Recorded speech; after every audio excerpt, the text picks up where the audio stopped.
தமிழ்நாடு முழுவதும் அனைத்து மாவட்டங்களிலும் புத்தக கண்காட்சியை, புத்தக திருவிழாவை அறிவு திருவிழாவாக நடத்த வேண்டும் என்ற முயற்சி எடுத்து தமிழ்நாடு அரசின் சார்பில் தொடர்ந்து 4 ஆண்டுகளை நிறைவு செய்து இந்த வருடம் 4வது புத்தக திருவிழாவை மிக சிறப்பாக நடத்தி கொண்டிருக்கக்கூடிய அனைத்து சான்றோர் பெருமக்களுக்கும், குறிப்பாக இந்த நிகழ்ச்சி இவ்வளவு சிறப்பாக நடைபெறுவதற்கு அடிப்படையாக அமைந்திருக்கக்கூடிய மாவட்ட ஆட்சித்தலைவர் அவர்களுக்கும், வரவேற்புரையாற்றிய உதவி ஆணையர் கலால் பெருமதிப்பிற்குரிய பஞ்சாபகேசன் சார் அவர்களுக்கும், இந்த நிகழ்ச்சியில் வாழ்த்துறை வழங்க வருகை தந்திருக்கக்கூடிய கூடுதல் காவல் கண்காணிப்பாளர் கலைக்கதிரவன் சார் அவர்களுக்கும், கூடுதல் காவல் கண்காணிப்பாளர் சார் ஜெரால்டு அலெக்சாண்டர் அவர்களுக்கும், மாவட்ட தீயணைப்பு அலுவலர் ஜெகதீஷ் சார் அவர்களுக்கும், துணை காவல் கண்காணிப்பாளர் முத்துக்குமார் சார் அவர்களுக்கும், இறுதியில் நன்றி உரையாற்ற இருக்கக்கூடிய தமிழ்நாடு மாநில வாணிப கழகத்தின் மாவட்ட மேலாளர் சிராஜுதீன் சார் அவர்கள் உள்ளிட்ட வருகை தந்திருக்கக்கூடிய சான்றோர் பெருமக்கள், இதற்கு முன்பு நடந்த அமர்வில் பேசி அமர்ந்திருக்கக்கூடிய எழுத்தாளர்கள், பேச்சாளர்கள், இந்த நிகழ்வை அமர்ந்து கேட்கக்கூடிய தேனி மாவட்டத்தின் பொதுமக்கள், வாசிப்பின் மீது நேசம் இருக்கக்கூடிய உங்கள் அனைவருக்கும் அன்பான வணக்கம். இன்னைக்கு 2வது நாள். மொத்தம் 7 நாட்கள் இந்த நிகழ்ச்சியை நடத்துகிறார்கள். இவங்களுடைய டெய்லி வருவீங்க, போன வருடமும் வந்தவங்க இந்த வருடம் வந்திருப்பீங்க. லோகோ பார்த்தேன். கடந்த ஆண்டு கேட்டார்கள், வர முடியாத சூழல். இந்த முறை கேட்டபோதே நிச்சயம் வர வேண்டும் என்று சொன்னார்கள். அழைப்பிதழை தயார் செய்து அனுப்பிய போது பார்த்தேன், பேச்சாளர்கள் மட்டுமில்லாமல் கிராமிய கலைஞர்களை, நாட்டுப்புற கலைஞர்களை, கலையை ஊக்குவிக்கக்கூடிய வகையில் ஒவ்வொரு நாளும் புத்தக திருவிழாவை வடிவமைத்திருக்கிறார்கள். அது அனைத்தையும் தாண்டி நீங்கள் எத்தனை பேர் கவனிச்சிங்கன்னு தெரியல, அவங்களோட லோகோவில் இருக்குது வாசிப்பின் விழா, அறிவின் திருவிழா. இப்போ வழக்கமாகவே தமிழ்நாடு என்ன பெருசாக அப்படிலாம் எண்ணங்கள் இருக்கும். நல்லா பேசுவோம், நல்லா எழுதுவோம், தமிழ்நாட்டில் படிச்சிருப்போம், எல்லாம் செஞ்சுட்டு என்ன பெரிய தமிழ்நாடு அப்படின்னு பேசக்கூடியவர்கள் இருக்கலாம், இல்லை மனதில் நினைப்பவர்கள் இருக்கலாம். பெருசாக மற்ற மாநிலங்கள் இல்லாத இங்கே என்ன நடக்குதுன்னு ஒன்று தான் நடந்திருக்கு. பெருசாக ஒன்றும் இல்லை, ஒன்று தான் நடந்திருக்கு. ஒருவருக்கும் ஒரு மத நம்பிக்கை இருக்கும். அவரவர் மத நம்பிக்கை அவரவருக்கு. அது தலையிடுவதற்கு மற்றவர்களுக்கு உரிமை கிடையாது. அந்த மதத்தின் அடிப்படையில் எந்த மதமாக இருந்தாலும் இந்தியா முழுவதும் திருவிழாக்கள் நடக்கும். அதில் கோவில் திருவிழாக்களாக இருக்கலாம், கிறிஸ்தவ மத திருவிழாக்களாக இருக்கலாம், இஸ்லாமியர்களுடைய பண்டிகைகளாக இருக்கலாம். ஆனால் இந்தியா முழுவதும் மத திருவிழாக்கள் நடக்கின்ற போது தமிழ்நாட்டில் மட்டும்தான் அறிவு திருவிழாவாக புத்தக திருவிழாவை நடத்தக்கூடிய பண்பாடு நம்ம கிட்ட தான் இருக்கு. அதுக்கு என்ன காரணம்? இப்போ நான் இந்த அரங்கத்துக்குள்ளே வர்றப்ப 2 நெகிழ்ச்சியான செய்திகள் நடந்தது. ஒரு செய்தி, அந்த அண்ணன் உட்கார்ந்துருக்காங்களான்னு தெரில, புத்தக அரங்கில் இருந்தார். ஓடி வந்து அவங்களுடைய குழந்தைகிட்ட அவர் குழந்தைய வச்சுக்கிட்டு, கை குழந்தை மாதிரி ஒரு 2 வயது அந்த மாதிரி இருக்கும், அவங்கள கையில் வச்சுக்கிட்டு புகைப்படம் எடுக்க வந்தார். நான் அவரை பார்த்த உடனே ரொம்ப நாள் பழகின மாதிரி நல்லா இருக்கீங்களான்னு சிரித்தேன். அவர் யாருன்னெலாம் எனக்கு தெரியாது, இன்றைக்கி தான் பார்க்குறேன். என்னுடைய மகிழ்ச்சிக்கும் சிரிப்புக்கும் ஒரே ஒரு காரணம்தான், மதிவதனி யாருன்னு தெரியாமல் நான் மறு வச்சுட்டுலாம் வந்து புத்தக திருவிழாவில் பேச முடியாது. யார் என்பது உங்களுக்கும் தெரியும், அழைத்தவர்களுக்கும் தெரியும், கேட்பவர்களுக்கும் தெரியும், வந்து புகைப்படத்தும் எடுத்த அண்ணனுக்கும் தெரியும். நான் கருப்பு சட்டை போட்டிருக்கேன். அண்ணன் ஏதோ ஒரு கோவிலுக்கு மாலை போட்டிருந்தார். மாலை போட்டிருந்த அண்ணன் கையில் இருந்த குழந்தைக்கு நெத்தி முழுவதும் திருநூறு இருந்தது. ஆனால் அவர் மதிவதனையே பிடிக்கும் என்கிறார். இதன் பண்பாட்டை கொடுப்பதற்கு அறிவு தேவை. அந்த அறிவை கொடுப்பதற்கு புத்தகங்கள் தேவை. இந்த புத்தகமும் அறிவும் தான் மனித நேயத்தை வளர்க்கும், வேற ஒன்றும் கிடையாது. புத்தகம் வாசித்து என்ன பண்ண போறீங்க? நம்ம ஏதாவது எடுத்து வாசிச்சுட்டு இருக்கோம், வீட்டில் இளைஞர்கள் வந்திருக்கீங்க, இப்போ ஆமாம் படித்து நீ கலெக்டராக போகிற, சொல்கிறத கேளுடா அப்படின்னு சொல்லுவாங்க. இப்போ நம்ம சமூகத்தில் படித்தாலே கலெக்டர் தான் ஆகணுமா? வேறு எதுவும் ஆகக்கூடாதா? அப்போ படித்து கலெக்டராக ஆக போகிற அப்படின்னு கேட்குறப்ப, ஆமாம் படித்து கலெக்டர் தான் ஆக போகிறேன்னு சொல்லக்கூடிய தமிழ்நாட்டின் மாணவர்கள், இளைஞர்கள் இன்றைக்கு உருவாகி இருக்கிறார்கள். ஆமாம் படித்து டாக்டர் தான் ஆக போகிறோன்ற இளைஞர்கள், மாணவர்கள் உருவாகி இருக்கிறார்கள். படித்து இன்ஜினியர் தான் ஆக போகிறோன்னு பொறியாளர்கள் உருவாகி இருக்கிறார்கள், வழக்கறிஞர்கள் உருவாகி இருக்கிறோம். ஆனால் அது இல்லை செய்தி. ஒரு சமூகத்தில் மருத்துவர் உருவாவதோ, பொறியாளர் உருவாவதோ, வழக்கறிஞர்கள் உருவாகுவதோ செய்தி அல்ல. நல்ல மனிதர்களை ஒரு சமூகம் உருவாக்குகிறதா இல்லையா? அந்த மனிதர்களை உருவாக்கக்கூடிய பணிகளில் தமிழ்நாடு அரசு இந்த புத்தக கண்காட்சியை ஒரு முயற்சியாக எடுக்கிறது. நான் சொல்லுகிறேன், இது எனக்கு 10 புத்தக கண்காட்சியை கடந்து 11வது புத்தக திருவிழாவில் பேசுகிறேன். நான் போய் பார்த்த வரைக்கும் போன 2 வாரங்களுக்கு முன்னால் பெங்களூரில் நடைபெற்ற புத்தக திருவிழாவுக்கு சென்றேன். அவர்கள் புத்தக திருவிழாவை நடத்துவதற்கு எவ்வளவு சிரமத்தை மேற்கொள்கிறோம் என்று எனக்கு சொன்னார்கள். ஆனால் எனக்கு, நான் தமிழ்நாட்டில் போன வரைக்கும் பார்க்குறேன், பனியாக இருந்தாலும் சரி, மழையாக இருந்தாலும் சரி, ஏதாவது ஒன்று வாங்குறவங்கெல்லாம் புக்கை வாங்கி படிக்கிறாங்களான்ற கணக்கெலாம் இல்லை. ஆனால் இந்த இடத்துக்குள்ளே வரணுன்ற ஆர்வம் தமிழ்நாட்டுக்கு அதிகமாக இருக்கிறது. இப்போ அர்த்தம் என்னன்னு கேட்டால், அறிவாளியாக இருக்கிறோமா படிப்பாளியாக இருக்கிறோமா அப்படின்ற சண்டையில் நம்ம யாராக இருக்கணும், எந்த பக்கம் நிற்கணும்னு கேட்டால், படிப்பறிவா பட்டறிவா என்ற மோதல் வருகிற போது பகுத்தறிவோடு யார் இருந்தாலும் அவர்களை தமிழ் சமூகம் ஏற்றுக்கொள்ளும். அந்த வகையில்தான் இன்றைக்கு தலைப்பு வெல்லும் சொல். இந்த தலைப்பை நான் கொடுக்கிறதுக்கு முன்னாடி இந்த தலைப்பில் என்ன பேசுவது அப்படின்ற ஆய்வு செய்யதான் கொடுக்கல. ஒரு மாவட்ட ஆட்சியர் அலுவலகத்திலிருந்து சார் தான் கால் பண்ணுவாங்க. அவர் எப்படின்னா, ஃபோன் பண்ணிட்டு வச்ச உடனே அவருக்கு நம்ம பதில் சொல்லலைன்னா திரும்ப ஃபோன் வரும். அந்த அளவிற்கு இவர்கள் எல்லோரும் அர்ப்பணிப்போடு வேலை செய்வதால் தான் இவ்வளவு நேர்த்தியாக ஒரு நிகழ்ச்சியை நடத்த முடிகிறது. இப்போ இந்த வெல்லும் சொல் அப்படின்னு சொன்ன உடனே பலருக்கு ஒரு சொல் பிடிக்கும். சிலருக்கு அன்பு அப்படின்ற சொல் பிடிக்கும், சிலருக்கு அறிவு அப்படின்ற சொல் பிடிக்கும், சிலருக்கு காதல் அப்படின்ற சொல் பிடிக்கும். நமக்கு ஆள் இருக்காங்களோ இல்லையோ காதல் அப்படின்ற சொல் பிடிக்கும். சிலருக்கு அறம் அப்படின்ற சொல் பிடிக்கும், சிலருக்கு வெறுப்பு தான் பிடிக்கும். சில பேர்த்துக்கு வெறுப்பை வச்சு தான் பேசவே தெரியும். இப்போ ஒருத்தருக்கு ஒரு சொல் பிடிக்கும். எந்த சொல் பிடித்தாலும் சரி, அந்த சொல்லை கண்டுபிடிக்கணும்ல. எது நமக்கான சொல்? இப்போ நமக்கான சொல் எது என்ற தேடலில் நீங்கள் அப்படியே புத்தக கண்காட்சிக்கு வந்தீங்கன்னா, பெற்றோர்களுக்கு சொல்லுகிறேன், என் பெற்றோருடைய வயதில் இருப்பவர்களுக்கு சொல்லுகிறேன், நீங்கள் வாசித்து வாசித்து வாசித்து உங்கள் வாழ்க்கையில் ஒரு கட்டத்திற்கு வந்து விட்டீர்கள். தயவு செய்து புத்தக கண்காட்சிக்கு வருகிற போது உங்கள் பிள்ளைகளை அழைத்து வாருங்கள். ஒரு நாள் ஹோம்ஒர்க் பண்ணலைன்னா ஒன்றும் ஆக போகிறது கிடையாது. இன்னைக்கு படித்தாதான் படிப்புன்னு கிடையாது. வருஷத்தில் 364 நாட்கள் அவங்க படிக்கட்டும். ஒரு நாள் புத்தக கண்காட்சிக்கு அழைத்து வாருங்கள். நீங்கள் பெரும் பணக்காரர்களாக இருக்கலாம், உழைப்பின் மூலமாக முன்னேறியவர்களாக இருக்கலாம், பெரும் வணிகர்களாக இருக்கலாம், இங்கே இருக்கக்கூடிய தொழிலதிபராக இருக்கலாம்.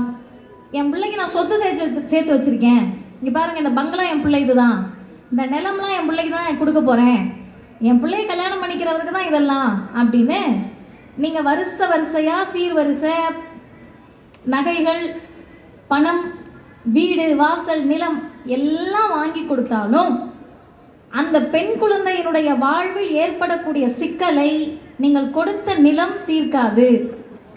அந்த பெண்ணுக்கு ஏற்படக்கூடிய குடும்ப வன்முறையை நீங்கள் கட்டி கொடுத்திருக்கக்கூடிய பங்களா வீடு தீர்க்காது. அந்த பெண்ணிற்கு ஏற்படக்கூடிய சவாலை நீங்கள் கொடுத்த பணமும் நகையும் தீர்க்காது. நீங்கள் கொடுக்கக்கூடிய படிப்பும் அறிவும் புத்தகமும் தான் அந்த பெண் பிள்ளையினுடைய வாழ்க்கையை தீர்மானிக்கும் தீர்வாக அமையும். இப்போ இன்னையிலிருந்து ஒரு முடிவெடுப்போம். என்னையும் சேர்த்து சொல்லுகிறேன், ஆண்களுடைய புத்தக ஆர்வம் எவ்வளவு இருக்குன்றது எனக்கு தெரியல, பெண்களுடைய புத்தக ஆர்வம் எவ்வளோ இருக்குன்னு நமக்கு இன்னும் டேட்டா கிடைக்கல. ஆனால் உண்மை என்னன்னு கேட்டிங்கன்னா, ஆண்கள் புத்தக வாசிப்பு உங்களோடு நின்றுடும். பெண்களுடைய புத்தக வாசிப்பு என்னை போல ஊர் ஊராக சென்று பரப்புரைக்கு பயன்படும். எனவே பெண்களை வாசிக்க விடுங்கள். பெண் குழந்தைகளுக்கு புத்தகங்களை அறிமுகம் செய்யுங்கள். எதுக்கு அறிமுகம் செய்யணும்னா, இங்கே ரெண்டாவது ஒரு நெகிழ்ச்சியான செய்தியை சொல்லிட்டேன். இன்னொரு நெகிழ்ச்சியான செய்தி, ஐயா இருந்தாங்க, எனக்கு அறிமுகப்படுத்தி வைத்தாங்க. 100க்கும் மேற்பட்ட சிறுகதை எழுத்தாளர்களை உருவாக்கியவர் அப்படின்னு ஐயாவை அறிமுகப்படுத்தினாங்க. ஐயா என்கிட்ட எந்த ஊர் என்னன்னு கேட்டப்போ வழக்கமாக எனக்கு வரக்கூடிய கேள்விதான், துணைவர் என்ன பண்ணுறாரு அப்படின்னு கேட்டாங்க. நான் உடனே ஐயா கிட்ட பதில் சொன்னேன், நான் இன்னும் திருமணம் பண்ணிக்கலை அப்படின்னு சொன்னேன். இளைஞர்கள், இளம் பெண்கள் இருக்கீங்க, வார்த்தையை நீங்கள் கவனிக்கணும். எது வெல்லும் சொல் என்பதற்காக சொல்லுகிறேன். எனக்கு இன்னும் கல்யாணம் ஆகலை அப்படின்னு பெண்கள் சொல்லுவோம். அவ்வளோதான் நமக்கு இருக்கிற உரிமை. இல்லைங்க எனக்கு இன்னும் கல்யாணம் ஆகலை, அர்த்தம் என்ன? வீட்டில் மாப்பிள்ளை பார்த்து கட்டி வைப்பாங்க. ஆனால் நாம் படித்த கல்வி, பெரியாரால் பெற்ற பகுத்தறிவு என்ன புத்தியை கொடுத்துருக்குன்னா, எனக்கு எப்போ விருப்பம் இருக்கோ அப்போ தான் பண்ணிக்குவேன், கல்யாணம் பண்ணிக்கலை என்று சொல்லக்கூடிய அந்த துணிச்சலை, ஆற்றலை வாசிப்பு கொடுத்துருக்கிறது. புரிஞ்சு கை தட்டுறீங்க 2 பேரும் பெண் பிள்ளைகள். இப்போ இந்த கல்யாணம் பண்ணிக்கல அப்படின்னா தமிழ் சமூகத்திற்கு எப்போவுமே ஒரு நெருடல் வந்துடும். ஆகலைன்னு சொன்னோம்னாலே எனக்கு தெரிஞ்சு பல பேர் எனக்கு மாப்பிள்ளை பார்க்கலாம் கூட ஆரம்பிச்சிருவாங்க. ஐயோ பாவம் ஆகலை போல அப்படின்ட்டு. அதனால தான் நான் சொல்லுகிற போதே அந்த சொல் சரியான சொல்லாக இருக்கணும். எனக்கு இப்போ பண்ணிக்க விருப்பம் இல்லை.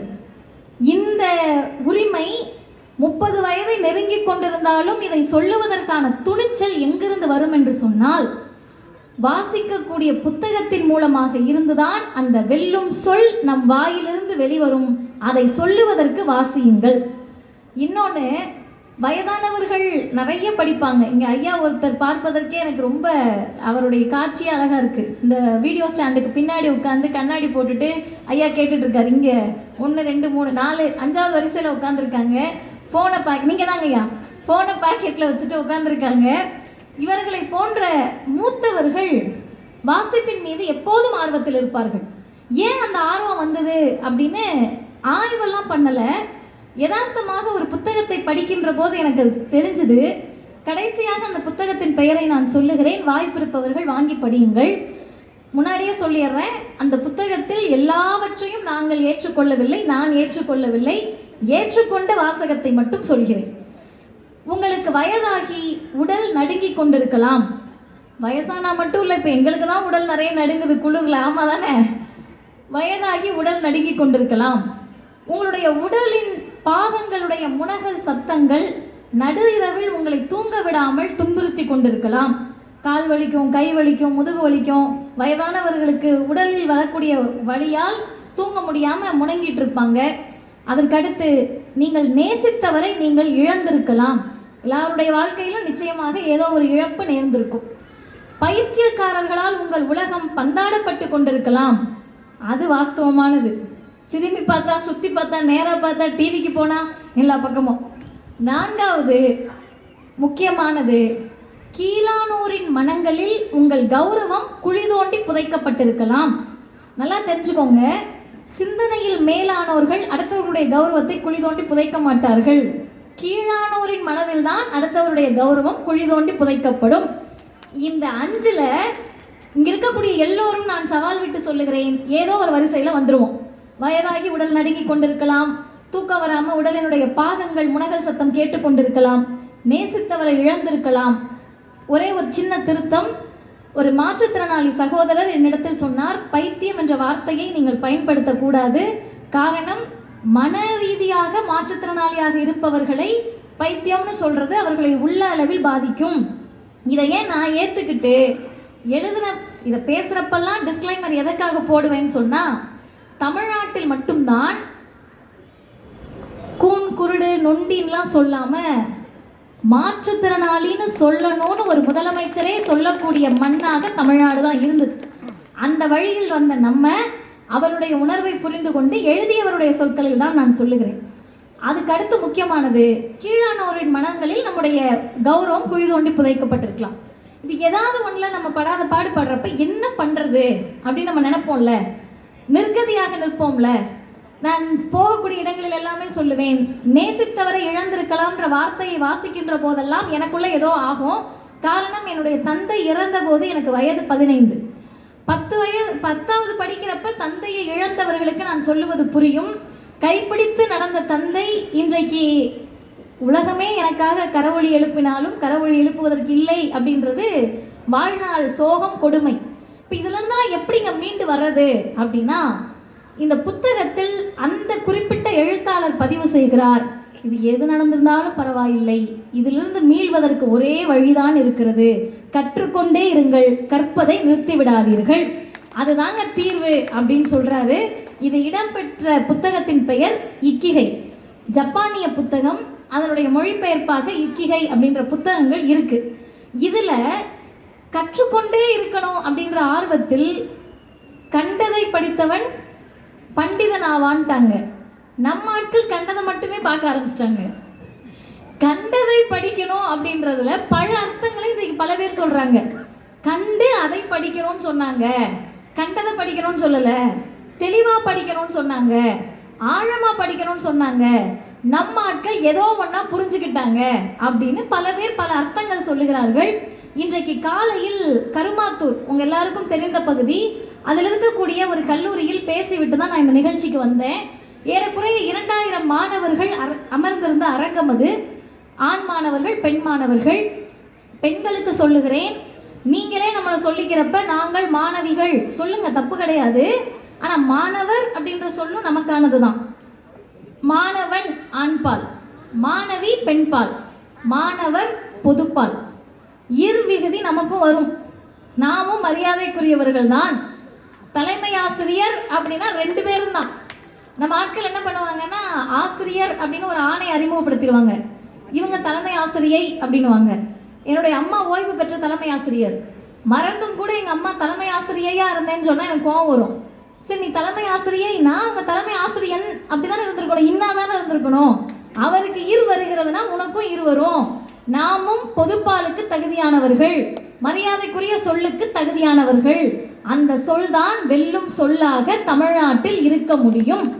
அப்ப அந்த மாணவர்கள், ஆண் மாணவர்கள், பெண் மாணவர்கள் எல்லாரும் இருக்காங்க. உங்களிடத்தில் உண்மையாகவே நான் உருக்கமாக சொல்லுகிறேன், அந்த குழந்தைங்க கிட்ட நான் முதல்ல கேட்ட கேள்வி, ஏன் குழந்தைங்கன்னு சொல்றேன்னா, 1ஆம் ஆண்டு மாணவர்கள் நிறைய பேர் இருந்தாங்க. 18 வயது நிறைவடைகிற வரைக்கும் அவங்க குழந்தைகள் தான். 2000 பேர் இருக்கக்கூடிய அரங்கத்தில் எத்தனை பேருடைய தாத்தா படித்தவன்ற கேள்வியை வழக்கமாக நான் கேட்பேன். 5 பேர். எத்தனை பேர் பாட்டி இல்லை? தாத்தாவே படிக்க விடல கருமாத்தூர்ல, பாட்டி எப்படி படிக்க விட்டுருப்பாங்க? அப்பா எத்தனை பேர்னு கேட்டால் 2000 பேர் இருக்க அரங்கத்தில் 50 பேர் கூட கை தூக்கலை. நானா சரி நம்ம அப்பா தானே பாவம்னு சொல்லிட்டு ஒரு 70 பேர் கணக்கு வச்சுக்கிட்டேன். அம்மா எத்தனை பேர்னா 20 பேர். இப்போ நான் சொன்னேன், 2000 பேர்ல 5 பேரோட தாத்தா படிச்சான்றது செய்தி இல்லப்பா, 1900க்கு மேற்பட்டவர்களும் முதல் தலைமுறையா படிக்க வந்துட்டீங்கன்றது தான் செய்தி. நீங்கள் வந்தால் உங்கள் ஊர் வரும், நீங்கள் வந்தால் உங்கள் கிராமம் வரும். வழக்கமாக அந்த சொல் அந்த பிள்ளைகளுக்கு என்ன பாதிப்பை ஏற்படுத்தி இருக்கும்ன்றது எனக்கு தெரியல. ஆனால் எனக்குள் காலையில் நடந்த நிகழ்ச்சி ஒரு பெரும் பாதிப்பை ஏற்படுத்தியது. அங்கே இருக்கக்கூடியவங்க நிறைய பேர் சொன்னாங்க, நமக்கே தெரியும் தென்பகுதிகளில் பெண் சிசு கொலை நிறைய நடந்தது. அதெல்லாம் தாண்டி அங்கே வந்து அந்த பிள்ளைங்க உட்காந்துருந்தாங்க. வழக்கம் போல் அந்த பசங்கள்லாம் பாட்டு போட்டோன்னே டான்ஸ் ஆடிட்டு பயங்கர ஜாலியாக வைப் பண்ணிட்டு இருந்தாங்க. உங்கள் மொழியில் சொல்லணுன்னா நல்லா வைப் பண்ணுங்க பண்ணலாம். நான் சொல்லி முடிச்சுட்டு அந்த பிள்ளைங்க சத்தமே இல்லாமல் அமைதியாக உட்காந்துருந்தாங்க. பாட்டு போட்டாலும் அந்த பிள்ளைங்க அமைதியாக இருக்குது, நடனம் ஆடினாலும் அமைதியாக இருக்குது, நம்ம பேசினாலும் ஐயோ கைத்தட்டுனா பார்த்துருவாங்களோன்னு அமைதியாக இருக்குது. இவ்வளவு அமைதியோடு இருக்கீங்களே, நீங்கள் அமைதியாக இருக்கக்கூடாது, ஆர்ப்பரித்து கொண்டாடணும்னு சொன்னேன். காரணத்தை சொன்னேன், நீங்களும் கேட்டுக்கொள்ளுங்கள். இந்த பகுதிகளில் இங்கே உட்கார்ந்துருக்க 2000 பேர் ஆணோ பெண்ணோ அங்கே கல்லூரியில் உங்களோட பாட்டியோ பாட்டியோட பாட்டியோ கள்ளிப்பாலுக்கு இரையாகி செத்து போயிருக்கலாம். அதிலிருந்து தப்பித்து பிறந்த ஒவ்வொரு பெண்ணும் போராளிகள் தான். போராளிகளாக நீங்கள் உட்கார்ந்துருக்கீங்க. அந்த சொல் அந்த பிள்ளைகளை படிக்க வைக்கும். ஐயோ உயிரே தப்பிச்சு வந்துட்டோம், படிப்பு தானே படிச்சிடலாம். இப்போ மேடையில் வந்து பரிசளிப்பு விழாவின் போது அந்த பெண் பிள்ளைகள் வந்தப்ப பாதி பேருடைய நெற்றியில் குங்குமம் இருந்தது. சில பேருக்கு வெளிப்படையாகவே மஞ்சள் கயிறு தெரிஞ்சுது. அந்த முடிஞ்ச பிறகு நடன நிகழ்ச்சி. இதெல்லாம் உங்களுக்கு ஏன் சொல்கிறேன்னு உங்களுக்கு புரியாமல் இருக்கும், இறுதியில் சொல்லுகிறேன். நடன நிகழ்ச்சியில் ஒரு தம்பி ஆடுறாரு. நம்ம எல்லாருக்கும் பிடித்த பாடல், உலகநாயகன் கமல்ஹாசன் அவர்களுடைய பாடல் என்று நினைக்கிறேன். ஒருவேளை தவறாக இருந்தால், ஏன்னா இப்போ பாட்டை தப்பாக பாடினா தான் நாட்டில் பிரச்சனையே. அதுதான் இருக்கிறதுலையே நாட்டில் பெரிய பிரச்சனையாக இருக்குது. அது அவர் இந்த கன்னத்தின் முத்தத்தின் ஈரம் காயவில்லையேன்னு ஒரு பாட்டு இருக்கும். இப்போ வந்து அது ரீமிக்ஸ்லாம் பண்ணிட்டாங்க. யங்ஸ்டர்ஸுக்கு நல்லா தெரியும், இன்ஸ்டாவில் இருக்க தம்பிங்களுக்கு. அதில் ஒரு லைன் வரும், அந்த கழுத்தை பார்த்தேன். அது என்ன லைன் சொல்லுங்கள்? நான் மற்ற பேச்சாளர் மாதிரி வந்து பேசிட்டு போக மாட்டேன், உங்ககிட்ட கேள்வி கேட்பேன். இளைஞர்கள் சொல்லுங்கள், பெண்கள் எல்லாம் பாருங்க. 2K கிட்ஸ்லாம் சும்மா இருக்கீங்க, 90s கிட்ஸ்லாம் சும்மா இருக்கீங்க, 80s கிட்ஸில் இருக்க எங்கள் அப்பா மாதிரி தான் கண்ணியின் கழுத்தை பார்த்தால் மனம் ஆகவில்லையே. ஒன்றுமே இல்லைங்க. எது அந்த பிள்ளைகளுக்கு இன்னைக்கு வெல்லும் சொல்லாக இருந்ததுன்னா, கண்ணி எப்படி கல்யாணம் ஆகாதனால கண்ணியின் கழுத்தை பார்த்தால் மனம் ஆகவில்லையே. சரிதான். இப்போ யார் கழுத்தை பார்த்து எங்கள் அப்பாவுக்கு, எங்கள் தாத்தாக்கு, இங்கே வந்திருக்க எங்கள் பெரியப்பாக்கு, சித்தப்பாக்கு, அண்ணனுக்கு, சாருக்கெல்லாம் கல்யாணம் ஆயிடுச்சுன்னு கண்டுபிடிக்கிறது இருக்கா இல்லையா? இங்கே இருக்கக்கூடியவர்கள் மட்டுமல்ல, தமிழ்நாட்டில், இந்தியாவில் நான் எங்கே சென்றாலும் பார்த்த உடனே இந்த அம்மாவுக்கு வீட்டையா இருக்காரா இல்லையான்னு கண்டுபிடிச்சிடலாம். நேற்றைக்கு திருச்சியில் பொதுக்கூட்டத்தில் பேசுகிற போது பஞ்சடைஞ்சு தலையோட அந்த கோலத்தை பார்த்தாலே சொல்லிவிடலாம், கணவனை இழந்தவர். அதுக்கு ஒரு வார்த்தை வச்சுருக்கோம், விதவை அப்படின்னு கண்டுபிடிச்சிடலாம். நான் சொன்னேன், 60 வயசில் எங்கள் தாத்தாமா இருக்கோ, 70 வயசில் தாத்தாமா இருக்கோ வீட்டம்மா இறந்தாலும் அடுத்த நாள் ஒரு புது மாப்பிள்ளையாக இருந்தது தான் இந்த தமிழ்நாடு, இந்தியாவில் நடந்தது. ஆனால் நமக்கு 15 வயசில் கல்யாணம் பண்ணி வச்சு 16 வயசில் வீட்டுக்காரர் செத்துட்டாலும் விதவை. இன்னைக்கு வரைக்கும் பார்த்த உடனே ஒருவருடைய கணவன் இறந்து விட்டாரா இழந்து விட்டாரான்னு கண்டுபிடிக்க முடியுது. ஆனால் 21 வயது தொடங்கி சாகிற வரைக்கும் ஒரு ஆணுக்கு கூட வீட்டம்மா இருக்காங்களா, 2வது கல்யாணம் ஆச்சா, வீட்டம்மா இல்லையா, எதையும் கண்டுபிடிக்க முடியாது. ஏன்னு என்னைக்காவது யோசிச்சிருக்கோமா? ஏதாவது சட்டம் போட்டு சொன்னாங்களா, நீங்களாம் இப்படிதாம்மா இருக்கணும், அவர் இப்படிதாம்மா இருக்கலாம்னா? இல்லை. எது சொன்னது? ஏதோ சொல்லிச்சு. அதுக்கு என்னனாலும் பேர் வச்சுக்கலாம், சாஸ்திரம்னு வச்சுக்கலாம், வேதம்னு வச்சுக்கலாம், மனுன்னு வச்சுக்கலாம், ஏதோ ஒன்று பேரை வச்சுக்கலாம். அவங்களாம் சொன்னாங்க, நாங்கள் கேட்டோன்னப்ப சமூகத்தில் ஒருவர் கேட்டார், கணவனை இழந்தால் விதவை. சரி போ விடுறேன், இருந்துட்டு போகுது. ஆங்கிலத்தில் 2 சொற்கள் இருக்கு, விடோ, விடோவர். விடோனா விதவை, விடோவர்னா மனைவியை இழந்த கணவர். தமிழ் இவ்வளவு சிறப்பான மொழி, இத்தனை வருடங்கள் இருக்கக்கூடிய மொழி, கல் தோன்றா மண் தோன்றா காலத்திலேயே தோன்றிய மொழியில் எங்களை குறிப்பதற்கு சொல் இல்லையா என்று கேட்டுவிட்டு தன்னைத்தானே நான் ஒரு விதவன் என்று அழைத்து கொண்ட தலைவர் தந்தை பெரியார் என்ற தலைவர். அந்த சொல் நான் வாசிக்கிற போது அத்தனாயிரம் கேள்விகளை எனக்கு எழுப்பினது மட்டும் கிடையாது, இந்த சமூகத்தில் அப்படி இருந்த பெண்களை என்னவாக வைத்திருந்தோம். இன்னைக்கு வெளியே வந்துட்டோம். இப்போ ஆண்களுக்கெல்லாம் என்னை பார்த்த உடனே கடுப்பாக இருக்கும், சில ஊர்லலாம் எரிச்சலாக இருக்கும். என்ன எரிச்சல்னா, சும்மாவே வந்து எதையாவது இந்த பிள்ளை சொல்லி விட்டு போயிடுது, இவங்க நம்மகிட்ட அடங்கியே நடக்க மாட்டேன்றாங்க அப்படின்ற ஆத்திரம் உங்களுக்கு இருக்கலாம். ஒரு புத்தக கண்காட்சிக்கு போயிட்டு முடிச்சுட்டு வரப்ப அவங்க வந்து ஊராட்சி மன்ற உறுப்பினர், அவங்க கணவர் வந்து சொன்னார், நைட்டில் இந்த அம்மா உங்கள் வீடியோவாக பார்க்குதுமா, அதனால தான்மா நிகழ்ச்சிக்கு வரேன்னு சொல்லி வந்துச்சு அப்படின்னாரு. நான் உடனே சொன்னேன், அவங்க பார்க்குறத விட நீங்கள் தானே முக்கியமாக பார்க்கணும், நீங்கள் போய் பாருங்கண்ணே அப்படின்னு சொன்னேன். ஏன்? ஒன்றே ஒன்று தான், இந்த பெண்கள் எல்லாம் இன்னைக்கு வெளியே வந்துட்டாங்க. என்னென்ன அலும்பு பண்ணுதுங்க தெரியுமா? நீங்கள் என்னன்னா பெண்ணுக்கு விடுதலை, பெண்ணுக்கு உரிமை அப்படின்றீங்க, அந்த அட்டுழியம் பண்ணுதுக்கா, அப்படி தானே நினைக்கிறீங்க யங்ஸ்டர்ஸ், இளைஞர்கள். எங்களெல்லாம் ஏமாத்திடுதுங்கக்கா, அதானம்மா, அதான் நினைப்பீங்க. ஆனால் உண்மை என்ன அப்படின்னு கேட்டிங்கன்னா, ஒன்றும் வேண்டாம்ப்பா.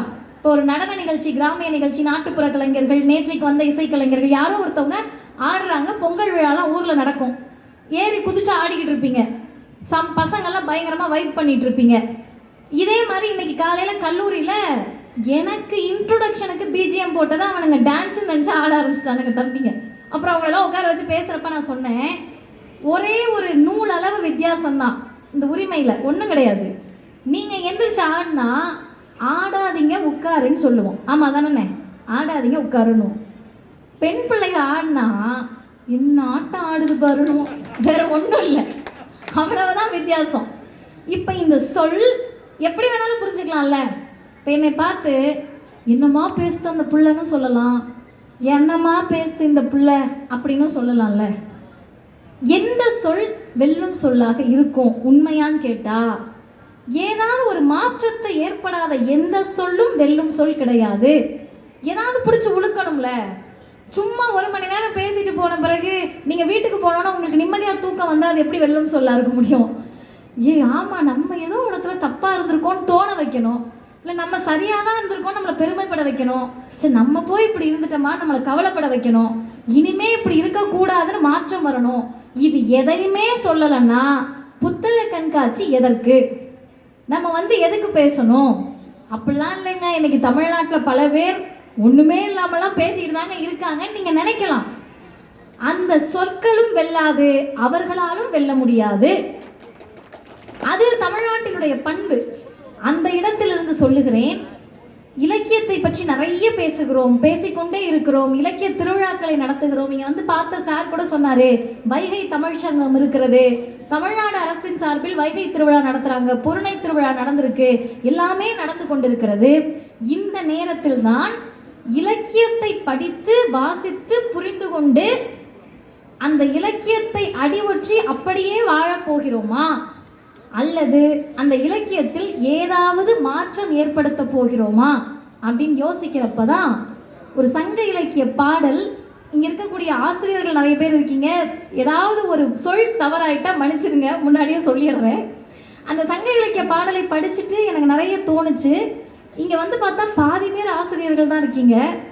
இந்த பாடலை எனக்கு தெரிஞ்சு ஒரே ஒரு ஆசிரியர் மட்டும்தான் ஆமாம் நான் படிச்சிருக்கேன்னு சொன்னாங்க. மற்றவர்களுக்கு அது புத்தகத்திலேயே வருவது கிடையாது. நானும் தெரியாதனமாக தான் படித்தேன், படிக்கணும்லாம் படிக்கலை, படிக்கிற போது வந்தது. அதை சொல்லுகிறேன். ஐயோ அக்கா சங்க இலக்கியத்துக்கு போயிட்டாங்களான்னு தங்கச்சிங்க தம்பிங்கெல்லாம் போர் அடிச்சிடக்கூடாது, உங்களுக்கு புரிகிற மாதிரி தான் சொல்லுவேன். அணில்வரி கொடுங்காய் வாழ்போல் திட்ட கால்போல் நறுநெல் நல்விளர் நறுநெல் தீண்டாது. நல்விளர் நறுநெய் தீண்டாது அப்படின்னா நமக்கு புரியுது, நல்ல நெய் சோறுலாம் சாப்பிட முடியாது. அதுக்கடுத்து அடையிடை பிழிந்த கைப்பிழி பிண்டம் வெள்ளியல் சாந்தொடு புளிப்பெய்து அட்ட வேலை வெந்தை வல்சியாக பரல்பெய் பள்ளி பாயின்றி வதியும் உயவேல் பெண்டிரேம் அல்லே மாதோ அப்படின்னு ஒரு பாட்டு. இந்த பாட்டை யார் பாடுறான்னு கேட்டிங்கன்னா பெண்பார் கவிஞர். அவங்க யாருடைய இணையர் மனைவி அப்படின்னு பார்த்தீங்கன்னா பெருக்கோப்பெண்டு, அவருடைய பூதப்பாண்டியன் அவருடைய இணையர் பெருக்கோப்பெண்டு. இந்த பாட்டுக்கு அவங்க அர்த்தம் சொல்கிறாங்க. அந்த அம்மாவே நல்லா கேட்டுக்கங்க, ஏன்னா நான் சொல்லுவதை விட அவர் சொன்ன மொழியில் சொல்லுகிறேன். வெந்தும் வேகாததுமான வேலைக்கீரை கலந்த சோறு, வெள்ளை எள்ளும் புளியும் இட்டு அரைத்த துவையல், வெள்ளரிக்காய் போன்ற சோற்று திரள், நறுநெய் கலவாதது, பிழிந்துண்ணும் நீர் உணவு, படுக்கவும் பாயில்லாமல் பரல் கற்கள் மிக்க கட்டாந்தரையில் படுத்தல் போன்ற விதவை கொடுமையை விளக்கி சொல்கிறாள். அந்த அம்மா இதெல்லாம் விளக்கி சொல்றாங்க. இப்போ இதில் அர்த்தத்தை மறைபொருள் என்னன்னு கேட்டிங்கன்னா, நல்விழர் நறுநெய் தீண்டாது அப்படின்னா பிறந்ததுலேருந்து அவங்க பாண்ட் வித் சில்வர் ஸ்பூனாக இருந்திருப்பாங்க, நெய் போட்டே சாப்பிட்டுட்டு இருந்தவங்க. அதனால தானே இப்போ நெய் போட்டு சாப்பிட முடியலன்றது பிரச்சனையாகுது. பிழிந்த சோறுன்னா பழைய சோறு, கட்டாந்தரையில் படுக்கணும். எதுக்குங்க? பிறந்ததுலேருந்து நெய் போட்டு சாப்பிட்டேன், பாயில் தான் படுத்தேன், நல்ல சோறுலாம் சாப்பிட்டேன், வெந்த சோறு சாப்பிடக்கூடாதுன்றீங்க, வேலைக்கீரை கலந்த சோறுன்றீங்க. என்னத்துக்குன்னு கேட்டால் பூதப்பாண்டியன் இறந்துட்டாரு, பூதப்பாண்டியன் மறைந்து விட்டதால் நீங்கள் இதெல்லாம் கொடுமை அனுபவிக்கணும்னப்ப அவங்க வேகமாக சொல்கிறாங்க, பல்சான்றீரே பல்சான்றீரே. பெருசாக படிச்சிருக்கேன்ற சான்றோர் பெருமக்களே, செத்து போகிறேன் விடுங்கயான்னு கேட்குறாங்க. தீயில் பாய்ந்து அவங்க சாக வராங்க, இவங்க பிடிச்சி இழுக்கிறாங்க. எதுக்குங்க சாக விட மாட்டீங்கன்னா, அப்படிலாம் சாக விட முடியாது, நீ இதெல்லாம் ஃபாலோ பண்ணணும் அப்படின்ன உடனே தான் அந்த அம்மா கோவப்பட்டு இந்த பாடலை பாடுறாங்க. இத்தனை கொடுமையை அனுபவிப்பதுக்கு நான் ஒரே நேரத்தில் தீயில் பாய்ந்து தற்கொலை செய்து கொள்வேன். அதான் உண்மை. இப்போ அப்படியே வாங்க, உடன்கட்டை ஏறுதல்னு ஒரு பழக்கம் இருந்துச்சுன்னு நம்ம படிச்சிருப்போம். இப்பெல்லாம் எங்கெங்க அதுக்கு இல்லை அப்படின்னு சொல்லுவோம். அது உடன்கட்டை ஏறுதல் கிடையாது. தீல குதிக்கிறது என்ன குற்றால அருவியா? உங்களுக்கு இங்கே இருக்கிற மாதிரி தேனிக்கு பக்கத்தில் இருக்க அருவியா? அது ஜில்லு ஜில்லு ஜில்லுன்னு இருக்கிறதுக்கு நெருப்பில் அவங்களே குதிச்சுக்குவாங்களா? இப்போ உடன்கட்டை ஏற்றுதல்.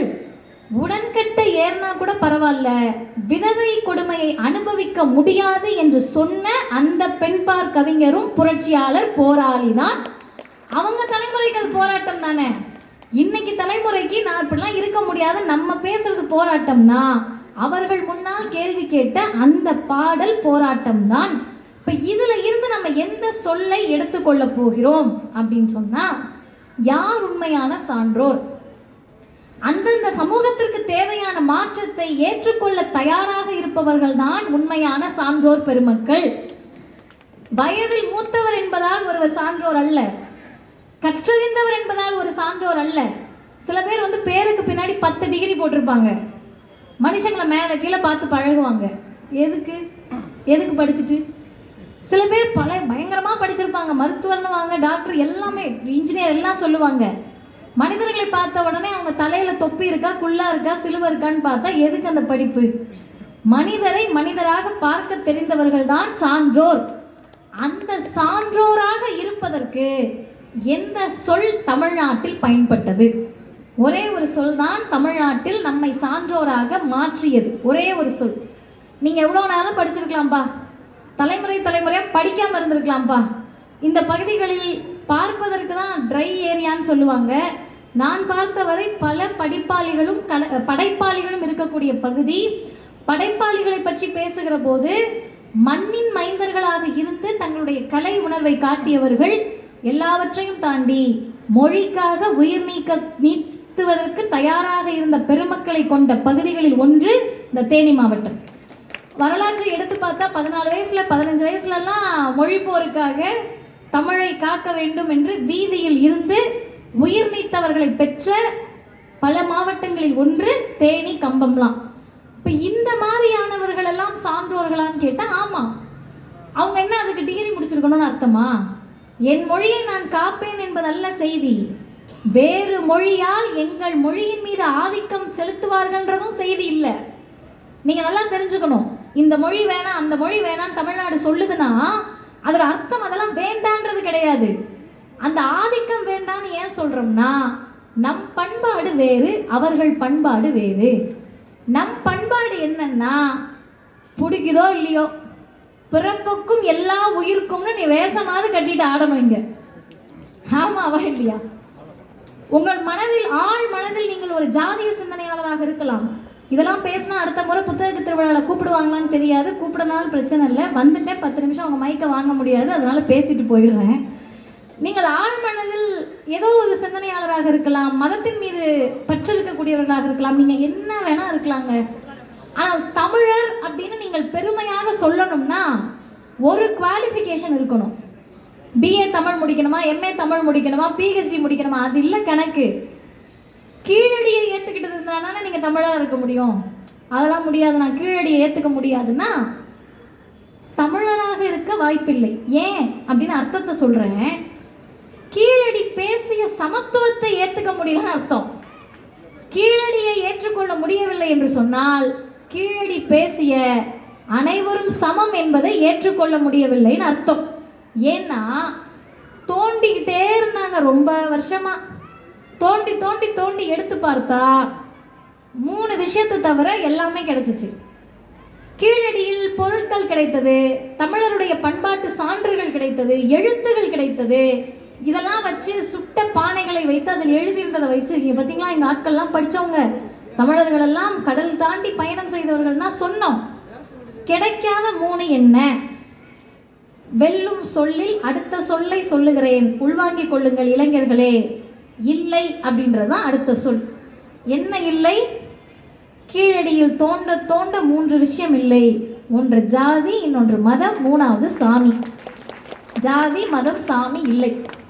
ஒருவேளை அப்படிலாம் இல்லைங்கன்னு இப்போ எங்கள் அண்ணன் மாலை போட்டிருக்கவர் வந்து அங்கே சாமி இருந்துச்சுன்னு கண்டுபிடிச்சு சொன்னார்னு வச்சுக்கோங்க, அதை நாங்கள் ஏற்றுக்கொள்ளுவோம். காரணம், கீழடியில் சாமி இருந்தது கண்டுபிடிக்கப்பட்டாலும் அது குலத்துக்கு ஒரு சாமியாக இருந்திருக்காது, அனைவருக்குமான சாமியாக தான் இருந்திருக்கும். அதுதான் பிறப்புக்கும் எல்லா உயிருக்கும். இந்த சொல்லை ஏற்றுக்கொண்ட நம்ம மன மகிழ்ச்சியோடு இருப்போம். யோசிச்சு பாருங்க, சில பேர் இப்போ பாரு கடுகடுகடுன்னே இருப்பாங்க. நமக்கு ஒன்றும் புரியாது. எதுக்குப்பா, நல்லா இருக்குது, காசு பணம்லாம் இருக்குது, சட்ட துணியெல்லாம் இருக்குது, என்னத்துக்கு கடுகடுன்னு இருக்கேன்னு அவங்களுக்கும் தெரியாது.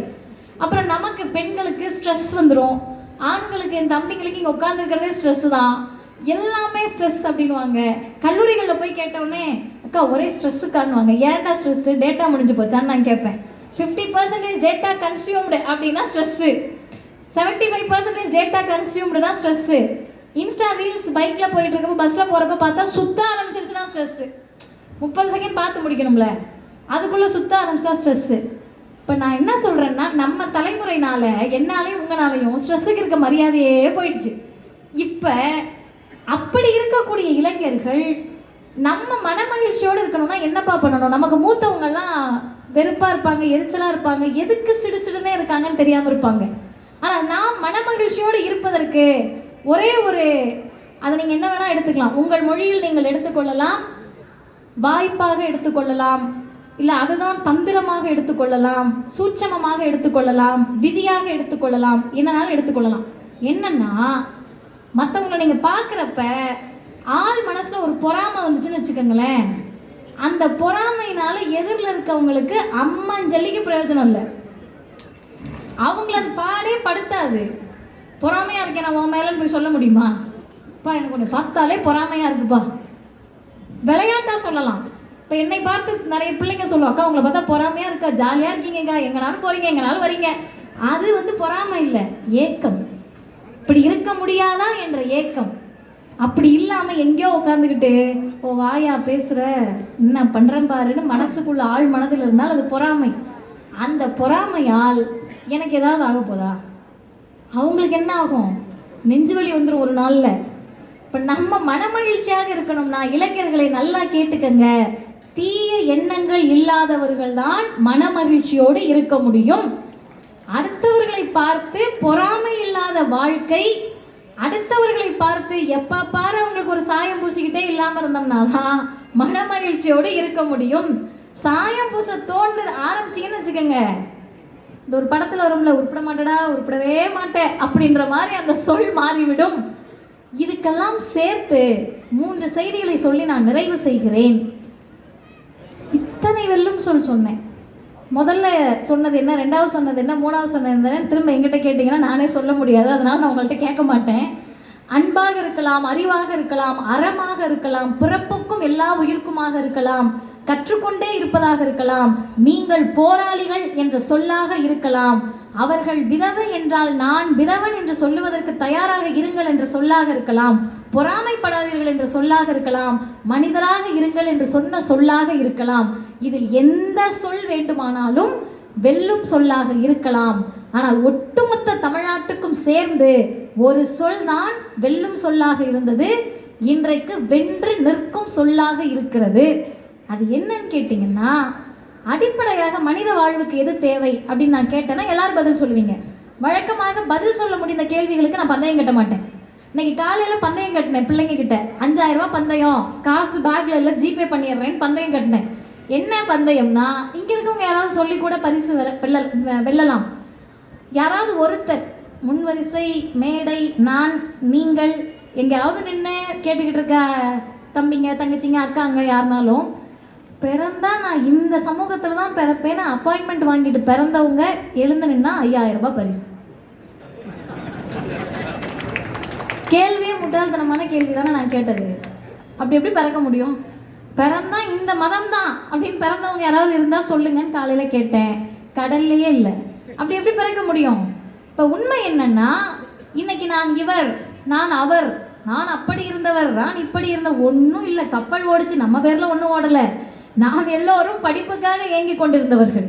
ஒரு தலைமுறையாவது படித்து விட முடியாதா என்று தாத்தாவும் பாட்டியும் அப்பாவும் அம்மாவும் தவிச்சுக்கிட்டு இருந்தப்ப நம்ம படித்து முன்னாடி வந்து தலைமுறை மாற்றத்தை ஏற்படுத்தியவர்கள் தான் இங்கே இருக்கக்கூடிய அருமை இளைஞர்களும் பெண்களும். இப்போ அது இல்லை செய்தி. எந்த சமூகம், எந்த மதம், எந்த பாலினம், அதெல்லாம் நம்ம தேர்வு கிடையாது. பிறப்பு என்ற விபத்தின் மூலமாக ஏற்பட்டது தான் அது எல்லாம். ஆமாம் தானே? இந்த அப்பா அம்மாவுக்கு தான் பிறக்கணும்னு எம்டன் மகன் மாதிரி அப்பாவை கேட்டால் பிறப்போம். முறைச்சிக்கிட்டே இருக்கிற அப்பாவா வரணும்னு கேட்டுட்டா பிறந்திருப்போம். அம்மா 24 மணி நேரமும் பரிதாபங்களில் வர மாதிரி கம்போட கட்டையோட சுற்றணும்னு நான் கேட்டுட்டு பிறந்திருப்போம். இல்லை, இது எல்லாம் விபத்து. ஆனால் உண்மையான சொல் வெல்லும் சொல்லாக வாழ்வில் எது இருந்ததுன்னு சொன்னால், விபத்தின் மூலமாக இந்த சமூகத்தில் பிறந்துட்டேன், இந்த மதத்தில் பிறந்துட்டேன், ஆனால் நான் எப்படி இருக்க வேண்டும், யாராக இருக்க வேண்டும், எத்தகைய சிந்தனையாளராக இருக்க வேண்டும் என்பது என் தேர்வு. இட்ஸ் கம்ப்ளீட்லி மை சாய்ஸ் என்பதுதான் ஒரு மாணவருக்கும் இளைஞருக்குமான சொல்லாக இருக்க முடியும். இப்போ இந்த கேள்வி உங்ககிட்ட கேட்க மாட்டேன், ஏன்னா பந்தயத்தில் நான் தான் ஜெயிப்பேன். நீங்கள் ஜெயிக்கிற மாதிரி ஒரு கேள்வி கேட்குறேன். மனிதனுடைய அடிப்படை தேவை என்னன்னு கேட்டேன்னா அரங்கமே சொல்லுவீங்க. உணவு, உடை, இருப்பிடம். உணவு காலத்துக்கு ஏற்ற மாதிரி மாறலாம், ஆனால் உணவு தேவை. உடை காலத்துக்கு ஏற்ற மாதிரி மாறலாம், ஆனால் உடை தேவை. இருப்பிடம், சொந்த வீடோ வாடகை வீடோ லீஸுக்கு எடுத்த வீடோ வீடு வேணும், வீடு. இது 3 அடிப்படை தேவைன்னு சொன்னப்ப இந்திய துணைக்கண்டத்தில் உலகத்தில் ஒரு மாநிலம் மட்டும் எக்ஸ்ட்ரா ஒன்று வேணும்பான்னு சொல்லுச்சு. உணவு, உடை, இருப்பிடம் இதெல்லாம் சரிங்க, இதெல்லாம் இலக்கியத்தில் பேசுகிறீங்க, எல்லாத்துலேயும் பேசுகிறீங்க, எங்களுக்கு தேவைதான். ஆனால் ஆதி தமிழ் சமூகத்தில் ஒன்று இருந்திருக்கும்ல, கீழடியில் தோண்டுகிற போது ஒன்று கிடைத்திருக்கும்ல, இரும்பை கண்டுபிடித்த தமிழன்ட்ட ஒன்று இருந்திருக்கும்ல, பொருணை நாகரிகத்தில் ஒன்று இருந்திருக்கும்ல. நாங்கள் வீரத்தோடு நிற்கிறோம் அப்படின்னு சொன்னால் நான் கல்லூரியில் கேட்பேன், தமிழருடைய ஆகப்பெரிய பெருமை எதுனா தம்பிங்க எந்திரிச்சு அக்கா வீரம், ஜல்லிக்கட்டு எல்லாம் சொல்லுவாங்க. இப்போ தமிழர்களுடைய அடையாளம் வீரம். சின்ன திருத்தம், இவங்கெல்லாம் வீரமாக இருப்பாங்க, இவங்கெல்லாம் இருக்க மாட்டாங்கன்றது தமிழருடைய அடையாளம் அல்ல. தமிழரானாவே வீரம்னு சொல்லிட்டு போ, அதை நான் கொஷின் பண்ண மாட்டேன். ஆனால் இவங்களுக்கு தான் வீரம் இருக்குன்னு சொன்னால் அறிவியல் ரீதியாக அது பொய். இப்போ அப்படியே வாங்க, இது எல்லாவற்றையும் தாண்டி இது எல்லாவற்றிற்கும் பொருந்தக்கூடிய ஒன்றாக எது இருந்ததுன்னு சொன்னால் சுயமரியாதை என்பதை தான் தமிழ்நாடு வெல்லும் சொல்லாக 100 ஆண்டுகளில் கட்டி எழுப்பி இருக்கிறது. இந்த சுயமரியாதை உணர்வுனா பெருசாக ஒன்றும் கிடையாது. இப்போ நான் இங்கே இருக்கவங்க யாராவது என்கிட்ட வந்து எத்தனை மணிக்கு ட்ரெயின்னு கேட்டால் எனக்கு கோவம் வருமா? ட்ரெயினை விட்டுருவ போல நீ பேசுகிற பேச்சுக்குன்னா எனக்கு கோவம் வருமா? என்னம்மா என்னோட ஜடை நல்லாவே இல்லைன்னா எனக்கு கோவம் வருமா? வருத்தம் வேணா வரும், ஆனால் எனக்கு வராது. என்ன கொஞ்சம் காஸ்டியூம் சரியில்லையே அப்படின்னா கண்டுக்க கூட மாட்டோம். என்ன கேள்வி சுருன்னு கோவம் வரும்னா அறிவு இருக்கான்னு கேட்டோம்னு வைங்க, முடிஞ்சு சொல்லி. அதான் அம்மா பிள்ளைய பார்த்து அறிவு இருக்கான்னு கேட்டாலோ அப்பா அம்மாவை பார்த்து கேட்டா என்ன சொல்லுவாங்க? அறிவு இருந்தால் நான் ஏங்க உங்கள் கூட இத்தனை வருஷம் இருந்திருக்க போகிறேன். பிள்ளைங்க இன்னைக்கு என்ன பேசுது தெரியுமா? 3வது படிக்கிற பொண்ணு, நான் பொய் சொல்ல முடியாது, எங்கள் அண்ணன் வீட்டில் இருக்க அந்த குழந்தை அவங்க அம்மா திட்டிகிட்டே இருந்தாலும் அறிவு இருக்கா பாப்பா அப்படின்னாங்க. அறிவு தான் நான் எதுக்கு உனக்கு பிறந்திருக்க போகிறேன்னுச்சு. எனக்கு அதிர்ச்சி ஆகிடுச்சு, இந்த சொல்லலாம் இந்த பிள்ளைங்களுக்கு யார் கற்றுக் கொடுக்குறா அப்படின்னு கேட்ட உடனே பொருள் வாங்கி தரலன்னா அந்த குழந்தை கேட்குது, நானும் அவனை பெக்க சொன்னேன். இதெல்லாம் ஆதி காலத்து கேள்வி, நம்மளே கேட்டிருக்கோம், ஏன் நமக்கு முன்னாடி தலைமுறையே கேட்டிருக்காங்க. இவ்வளோதான் சுயமரியாதை. என்னை பார்த்து நீ எப்படி அறிவு இருக்கான்னு கேட்கலாம். அதோட அர்த்தம் என்ன? நான் ஏதாவது ஒரு மாடுகளை எல்லாம் கூப்பிட்டு உட்கார வச்சுக்கிட்டு அருமை மாடுகளே சுயமரியாதைனா என்னன்னு தெரியுமான்னு பேச முடியுமாங்க? கழுதைகளெல்லாம் நிற்க வச்சு கழுதைகளே அறிவு இருக்கிறதா அப்படின்னு கேட்டால் எனக்கு அறிவு இருக்கான்னு கேட்பாங்கல்ல. இப்போ மனிதர்கள் கிட்ட மட்டும்தான் நம்ம இந்த சொல்லை கேட்டால் கோபம் வரும்.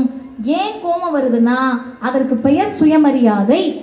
இன்னாருக்கு தான் அறிவிருக்கும் என்ற தத்துவத்தை உடைத்து அனைவருக்குமானதாக அறிவை பொதுமைப்படுத்தியதுதான் தமிழ்நாட்டினுடைய சிறப்பு, சுயமரியாதை என்ற வெல்லும் சொல்லினுடைய சிறப்பு. அதனால தான் லோகோவில் வச்சிருக்காங்க வாசிப்பின் விழா அறிவு திருவிழா. வெளியே போர்டு வச்சிருக்காங்களா, இவங்களுக்குலாம் அனுமதி இல்லை அவங்களுக்குலாம் அனுமதி இல்லைன்னு. சட்டம் சொல்லுது, ஏதாவது காரணத்தை சொல்லி நீ தடுத்து நிறுத்தினால் ஜெயிலுக்கு போயிடுவேன்னு சொல்லுது. ஆனால் சட்டம் வருவதற்கு ஒரு 50 வருஷத்துக்கு முன்னாடியே இங்கிருந்த திராவிடம் என்ற தத்துவம் சொன்னது, யாரையும் எதன் பொருட்டும் நீ அடிமைப்படுத்தக்கூடாது, தனிமைப்படுத்தக்கூடாது. கொரோனாவா அது, தனித்திருங்கள், விழித்திருங்கள், வாய் பேசாமல் இருங்கள் அப்படின்னு சொல்றதுக்கு. இந்த உணர்வை இன்றைய இளைஞர்களுக்கு இப்படி சொல்லி நான் 2 செய்திகளை முடிக்கிறேன். பேசிக்கிட்டே இருந்தாதான் அறிவுன்னு கிடையாது, மௌனம் கூட அறிவுதான் அப்படின்னு உங்ககிட்ட யாராவது சொல்லுவாங்க, நம்பிடாதீங்க. மௌனமாக இருக்கும் ஒரு விஷயத்தில் எனக்கு கருத்து இல்லை அப்படின்னு சொல்கிறோம்னா ஏதோ ஒரு பெரிய கருத்து மனசுக்குள்ளே இருக்குன்னு அர்த்தம். நோ ஆன்சர் அப்படின்னு பெண்கள் எப்பெல்லாம் சொல்லுவோம்? எல்லாத்துக்கும் சொல்லுவோம். இதில் என்ன யார் கண்டுபிடிச்சான்னு தெரியல. நானும் இலக்கியம் படிக்கிறேன், இலக்கணம் படிக்கலாம், தமிழ் படிக்கலாம். பெண்கள் அமைதியாக இருந்தால் மௌனம் சம்மதத்திற்கு அறிகுறியாம். பாதி பேர் வாழ்க்கை நாசமாக்கி விட்டாது, பிடிக்காதவர் கல்யாணம் பண்ணி விட்டு. அப்பா பார்க்க வந்தாராம், அம்மா அமைதியாக இருந்தாங்களாம், ஃபுல்லாக அமைதியாக இருக்குங்க, பிடிச்சிருக்கு போல. பிடிக்கலன்னு சொன்னால் நீ உசுரோட விடமாட்டேன்னு சொன்னவங்க தான் பாதி பேர். சரி, பிடிச்சிருக்குன்னு சொன்னாலும் உயிரோட விட மாட்டோமே. பிடிக்கலன்னு சொன்னாலும் விட மாட்டார் காதலிப்பவர். பிடிச்சிருக்குன்னு சொன்னால் செல்ல மகள், பிறந்தது என்ன மகாலட்சுமி, எப்போ வரைக்கும்? அப்பா எனக்கு இவரை பிடிச்சிருக்குப்பான்னு சொல்கிற வரைக்கும். அது வேறு சமூகத்தை பார்த்து அப்பா இவர் தான்ப்பா லவ் பண்ணுறேன்னு சொல்கிற வரைக்கும் செல்ல மகள். சொன்ன அடுத்த நாள் அப்பா கூலிப்படை ஆயிடுவார். இப்போ இதை எந்த சொல்லிலிருந்து நாம் வெல்ல முடியும்? எந்த சொல்லிலிருந்து இளைஞர்கள் சமத்துவத்தை நோக்கி போக முடியும்னா, மௌனித்து இருப்பது யார் வேண்டுமானாலும் இருக்கலாம், உறக்க சொல்லுங்கள். நீங்கள் சொல்லக்கூடிய ஒரு சொல்லும் சமூகத்திற்கான சொல்லாக இருக்கின்ற வரை சொல்லிக்கொண்டே இருங்கள். ஒரு சொல் கூட வீணாகாத உங்கள் பேச்சை நீங்கள் மாற்றிக்கொள்ள வேண்டும் என்று சொன்னால், இனிமேல் நடக்கக்கூடிய புத்தக கண்காட்சியில் உங்களுக்கு நடன கலைஞர்கள் வரலாம், இசைக்கலைஞர்கள் வரலாம், மகிழ்ச்சியாக இருக்கலாம். மகிழ்ச்சியில் திளைப்பதற்காக இலக்கியம் அல்ல, மகிழ்ச்சியில் மட்டுமே திளைப்பதற்காக கலைகள் இல்லை. உண்மையான கலை எதற்காக இருக்க வேண்டும் என்று சொன்னால், மகிழ்ச்சியுடன் சேர்த்து சமத்துவத்தை பேசுவதற்காக தான் கலையும் இலக்கியமும் பயன்பட வேண்டும். அந்த சமத்துவத்தில் செலக்டிவ் அம்னீஷியா நமக்கு வந்துடக்கூடாது. செலக்டிவ் அம்னீஷியானா என்னன்னு தெரியும்ல தோழர்களுக்கெல்லாம். நான் என்னை பார்த்த உடனே இங்கே தூய்மை பணியாளர்கள் பின்னாடி வந்து அந்த அண்ணனுங்க வாட்டர் பாட்டில்லாம் எடுத்துகிட்டு போனாங்க. இப்போ நான் கீழேருந்து வர்றப்போ அந்த அண்ணனுங்க கிட்ட சொன்னேன், அவங்களுக்கு கேட்டுச்சான்னு தெரில, நன்றின்னு சொன்னேன். அந்த நன்றி எதுக்காகன்னு கேட்டால் அவங்க உழைப்புக்கானது. இந்த நன்றி சொல்லணுன்ற வெல்லும் சொல்லை நான் எப்போ கண்டுபிடிச்சேன்னு மட்டும் சொல்லி முடிக்கிறேன்.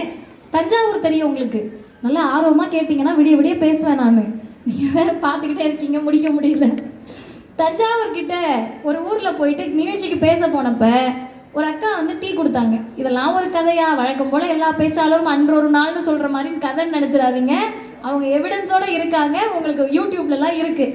தலையில் ரப்பர் பேண்ட் போட்டிருந்தாங்க, முடி இவ்வளோ தான் இருந்துச்சு, ரொம்ப எளிமையான தோற்றம், கழுத்தில் ஒரு சின்ன மஞ்சள் கயிறு மாதிரி போட்டுட்டு ரொம்ப எளிமையான தோற்றம். நான் வழக்கமாக போன தங்குற வீடு அந்த அக்கா அன்னைக்கு தான் முதல்ல பார்க்குறேன். டீ கொடுத்த உடனே குடிச்சிட்டு, அக்கா நல்லா இருக்கு நன்றின்னு. கண்ணு கலங்குச்சு அவங்களுக்கு. எனக்கு உண்மையாகவே பயமாயிடுச்சு, எதுக்கு அழுறாங்கன்னு தெரியலையேன்னு. அருமை எனது அப்பாமார்களே, ஆண்களே, இளைஞர்களே, அவங்களுக்கு ஏன் கண்ணில் கலக்கமாக இருந்துச்சு, கண்ணீர் வந்துச்சுன்னா, அவங்க போட்ட முதல் டீ இல்லை அது. இந்த அக்காவுக்கு இப்போ வயசு 40, 15 வயசில் கல்யாணம் பண்ணி கொடுத்துருக்காங்க. 15 வயசில் டீ போட ஆரம்பித்து 40 வயசு வரைக்கும் லட்சக்கணக்கான டீ போட்டு கொடுத்துருப்பாங்க. மாமனாருக்கு, மாமியாருக்கு, வீட்டுக்காருக்கு, பெத்த பிள்ளைகளுக்கு, சொந்தக்காரவங்களுக்கு, ஊர்லேருந்து வந்தவங்களுக்கு. ஒரு முறை கூட ஒருவர் கூட அவருடைய உழைப்புக்கு நன்றி சொன்னதே கிடையாது. நான் சொன்ன நன்றி அவர் கண்ணை கலங்க வைத்தது. அந்த இடத்தில் வெல்லும் சொல் நன்றி தான். ஒரே ஒரு சொல். நீங்களே உங்கள் மனசாட்சியோடு கேட்டுக்கொள்ளுங்கள், உலர் சான்றோடு கேட்டுக்கொள்ளுங்கள். நல்லா இல்லைன்னா 1000 திட்டு நம்ம யாராவது நல்லா இருந்தால் நன்றி சொல்லியிருக்கோமா? இங்கே எங்கள் அம்மாமார்கள் உட்காந்துருக்காங்கல்ல, என்னைக்காவது நன்றி சொல்லியிருக்காங்களாம்மா? வீட்டில் தோசை சுட்டு கொடுத்த உடனே நல்லா இருக்குமா தோசை, புளிப்பாக இருந்தால் ஒரே புளிப்பு, எண்ணெய் காட்டின மாவு. அப்போ என்னப்பா எனக்கு என்ன சொன்ன தெரியும்னா, நீங்களே டெய்லி ஆட்டுங்க சுடுங்க, யார் வேண்டாம்னா யார் கையை பிடிச்சான்ற கோவம் வரும். அதே அம்மாமார்களுக்கும் வரும். நீங்கள் பேச முடியாது, கவலைப்படாதீங்க, நான் எல்லா ஊர்லேயும் போயிட்டு உங்களுக்காக பேசிடுறேன். இப்போ டீக்கு சர்க்கரை அதிகமாகிட்டா சர்க்கரையை பாயாசம் மாதிரி போட்டேன்னுவாங்க.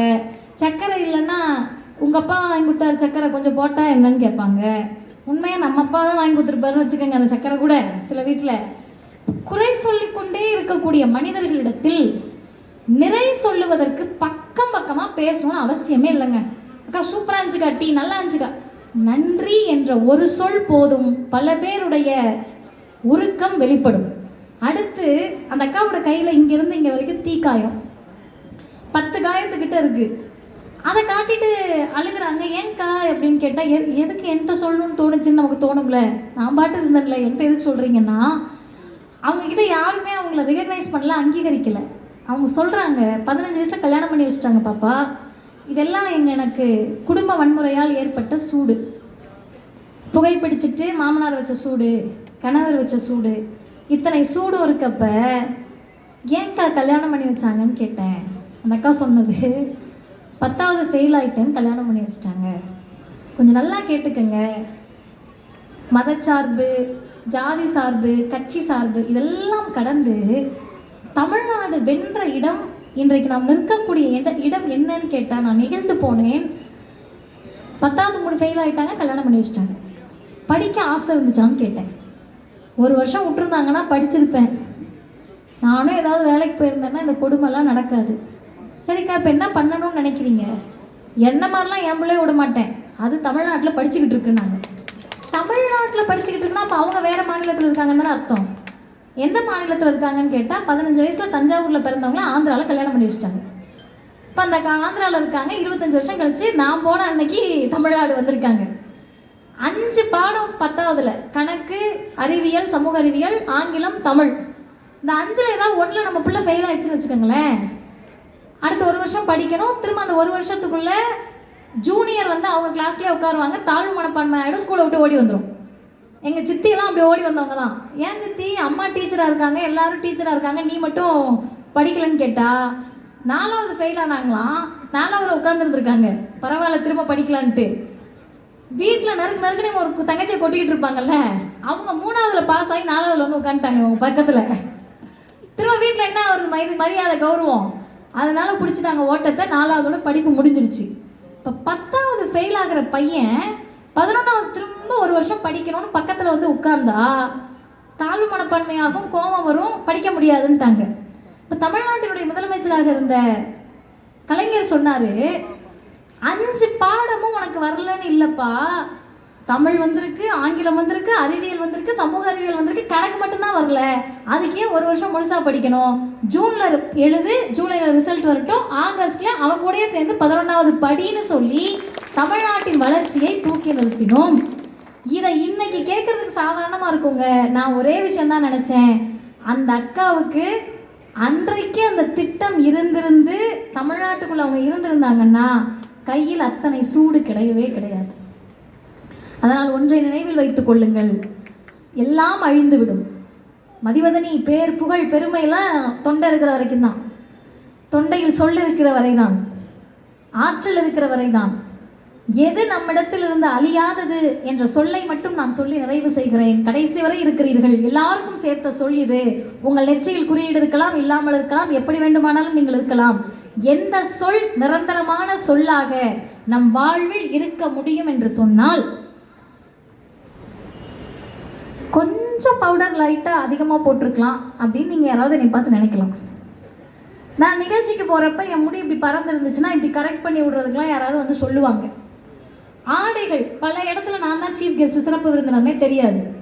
ஏன்னா நமக்கு டிஃபால்ட்டு இந்த உடை, அவங்களுக்கு ஒரு டிஃபால்ட் பட்டு சேலை கட்டியிருக்கணும், பூ வைத்திருக்கணும். அப்போல்லாம் இருந்தால் தான் பெண்களை சிறப்பு விருந்தினராக மதிக்கக்கூடிய பழக்கம் பல இடங்களில் இருக்கிறது.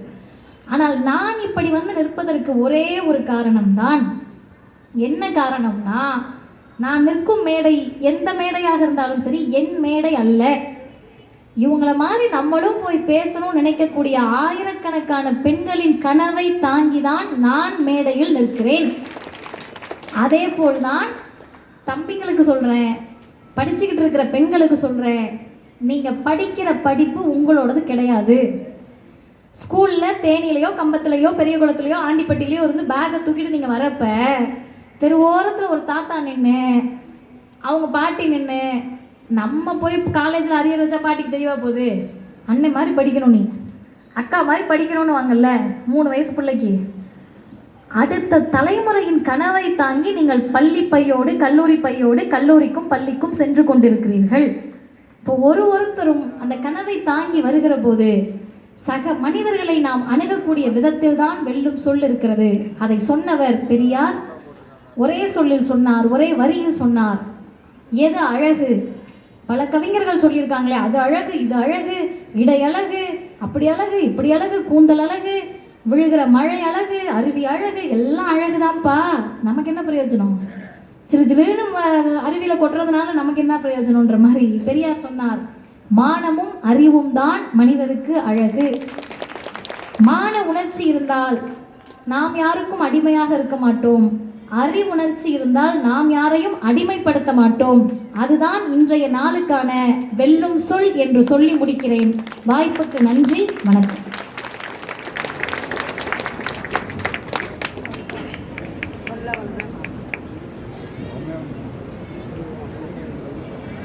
சிறப்பானதொரு உரை நிகழ்த்திய அன்பு சகோதரி அவர்களுக்கு வாழ்த்துக்களையும் நன்றிகளையும் தெரிவித்துக் கொண்டு, தேனி மாவட்ட நிர்வாகத்தின் சார்பில் ஒற்றை வரியில் வெல்லும் சொல், நீங்கள் கூறிய அனைத்து சொற்களும் வெல்லும் சொற்கள் தான். எங்களுக்கும் மகிழ்ச்சியைத்தான் ஏற்படுத்துகிறது. காரணம் என்னவென்றால், ஒரு சில கருத்துக்களை மட்டும் கூற விரும்புகிறேன். நான் மக்கள் தொடர்பு அலுவலர் என்ற முறையில் சகோதரியை சென்ற ஆண்டு அழைத்தேன், இந்த ஆண்டும் அழைத்தேன். இந்த ஆண்டு நீங்கள் ஒப்புக்கொண்டீர்கள். 2 தலைப்பு கொடுத்தீங்க, தொன்மை மாற்று, வெல்லும் சொல். உண்மையிலே உங்களுடைய ஒவ்வொரு வரிகளும் ஒவ்வொரு சொற்களும் வாழ்வில் நீங்கள் பல நூறு வெல்லும். காரணம், எங்கள் மாவட்டத்தை பற்றி பேசும்போது சொன்னீங்க, ஆண்பால் பெண்பால். முதல் வெல்லும் சொல் நிறையா சொல்லும் சொன்னீங்க. ஆனால் கேள்வி கேட்டால் எனக்கே தெரியாது நீங்க. ஆனால் நாங்கள் கேட்ட எல்லாரும் உங்களுடைய வெல்லும் சொல் எங்களுக்கு நல்ல ஞாபகத்தில் இருக்கு. முதல் சொன்னீங்க நீங்கள் ஆண்பால் பெண்பால். அந்த ஆண்பால் பெண்பாலில் சொன்னீங்க மாணவி, மாணவன், மாணவர். பொதுப்பால் சொன்னீங்க, உங்கள் தலைமை ஆசிரியர், உங்கள் தாயை சொன்னீங்க தலைமை ஆசிரியர் அப்படி என்று குறிப்பிட வேண்டும். அடுத்ததாக நீங்கள் சொன்னீங்க, இன்னொரு கருத்தை சொல்லிக்கிறேன். சில இடங்களில் நிகழ்வுகள் நடக்கும்போது ஒரு ஊராட்சி உறுப்பினர் சொன்னார், அடிக்கடி இதை பார்த்துக்கிட்டே இருக்காங்க, பெண்கள் உயரணும் செய்யணும். ஆனால் எங்கள் மாவட்டத்தை பொறுத்தளவு உங்களுக்கு அதிக எல்லாம் கண்டு ரசித்தது ஆண்கள் என்று நான் குறிப்பிட்டு சொல்ல விரும்புகிறேன். மேலும் நன்றி, நிறைவாக சொன்னீர்கள். நன்றி, ஒரு அருமையான வார்த்தை சொன்னீங்க. பல தடவை அவங்க 2 லட்சம் தடவை காப்பி ஓட்டு கொடுத்துருந்தாலும் அந்த தாய்க்கு ஒரு அருமையான நன்றி சொன்னீங்க. நானும் உங்களுக்கு கடமைப்பட்டுள்ளேன். எங்கள் மாவட்டத்தை பற்றி பேசும்போது நீங்கள் சொன்னீங்க, பல மொழிப்போர் தியாகிகள் அடங்கிய எங்கள் மாவட்டம் என்று சொன்னீர்கள். நானும் ஒரு மொழிப்போர் தியாகியினுடைய புதல்வன் என்பதை நான் பெருமையுடன் உங்களிடம் சொல்லிக்கொள்ள விரும்பி நன்றி கூறுகிறேன். நிறைவாக தமிழ்நாடு மாணவியர் கழகத்தினுடைய மாவட்ட மேலாளர் அவர்கள் நன்றி உரையாற்றுவார்கள்.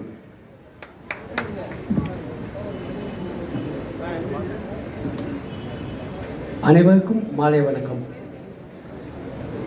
புத்தக திருவிழாவினை சிறப்பாக ஏற்பாடு செய்திருந்த மரியாதைக்குரிய மாவட்ட ஆட்சித்தலைவர் அவர்களுக்கும், இவ்விழாவில் வரவேற்புரை ஆற்றிய உதவி ஆணையர் கலால் அவர்களுக்கும், துணை காவல் கண்காணிப்பாளர் அவர்களுக்கும், நகராட்சி துணை தலைவர் அவர்களுக்கும், மாண்புமிகு சட்டமன்ற உறுப்பினர் அவர்களுக்கும், விழா சிறப்புரை ஆற்றிய வழக்கறிஞர் தோழர் மதிவதனி அவர்களுக்கும், இங்கு சிறப்பாக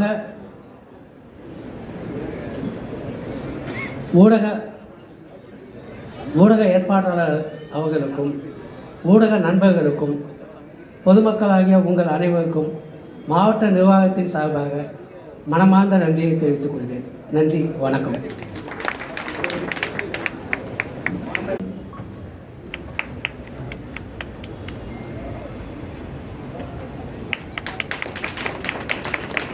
நகர்மன்ற துணைத் தலைவர் அவர்களுக்கு உதவி மக்கள் தொடர்பு அலுவலர் அவர்கள் சிறப்பு செய்வார்கள்.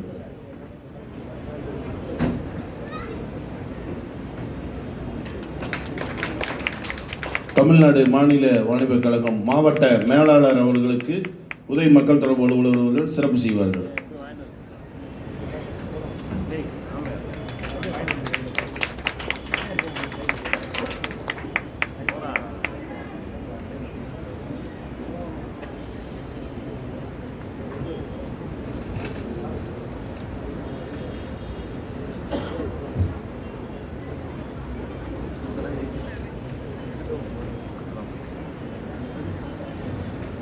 உதவியான கலால் அவர்களுக்கு உதவி மக்கள் தொடர்பு அலுவலர்கள் சிறப்பு செய்வார்கள்.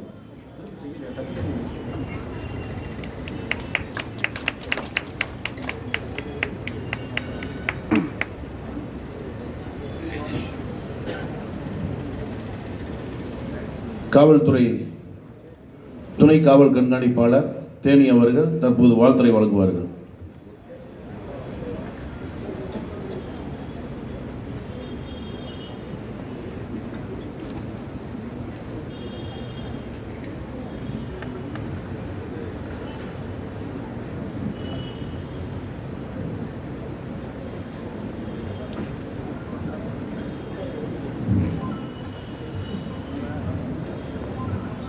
எல்லோருக்கும் இனிய இரவு வணக்கம். தேங்க்யூ. ஸோ இந்த தேனி நகரில்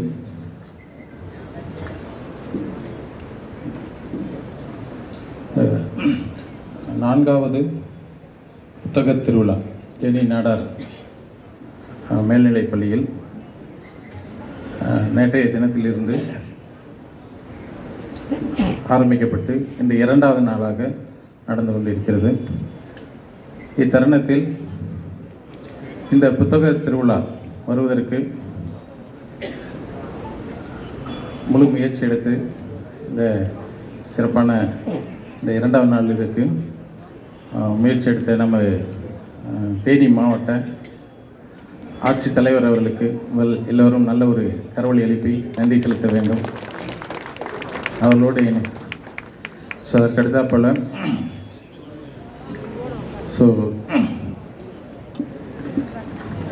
அதுக்கடுத்தாற்போல் இந்த தேனி மாவட்டத்தை மிகவும் அமைதி பூங்காவாக வழி நடத்தி கொண்டிருக்கும் எங்களுக்கும் நல்லதொரு வழி நடத்தி கொண்டிருக்கும் தேனி மாவட்ட காவல் கண்காணிப்பாளர் அவர்களுக்கு நல்லதொரு கரவொலி அளிப்பு நன்றி செலுத்த வேண்டும்.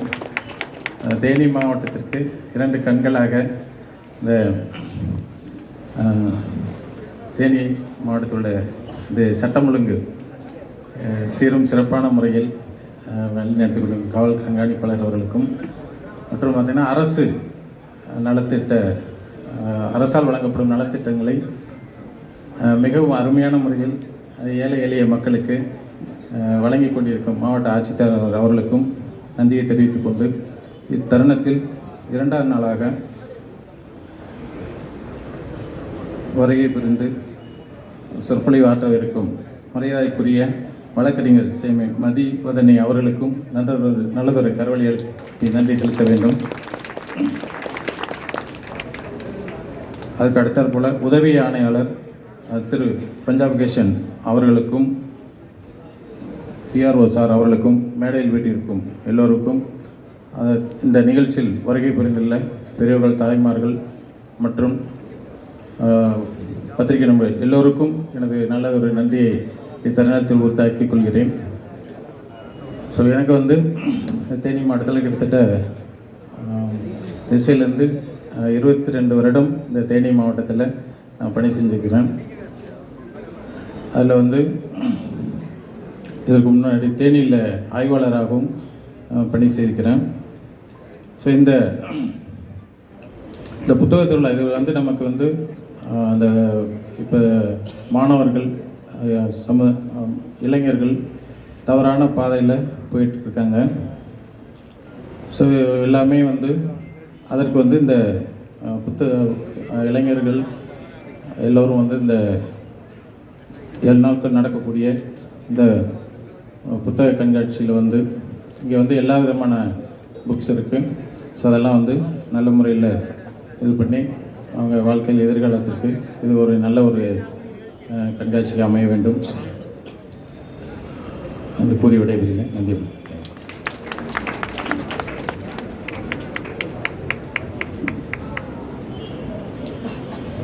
இந்த நிகழ்ச்சிக்கு வருகை புரிந்துள்ள அனைவரையும் வருக என வரவேற்று தற்போது வருகை புரிந்துள்ள மாவட்ட திட்டக்குழு உறுப்பினர் அவர்களையும் வருக என வரவேற்கிறோம்.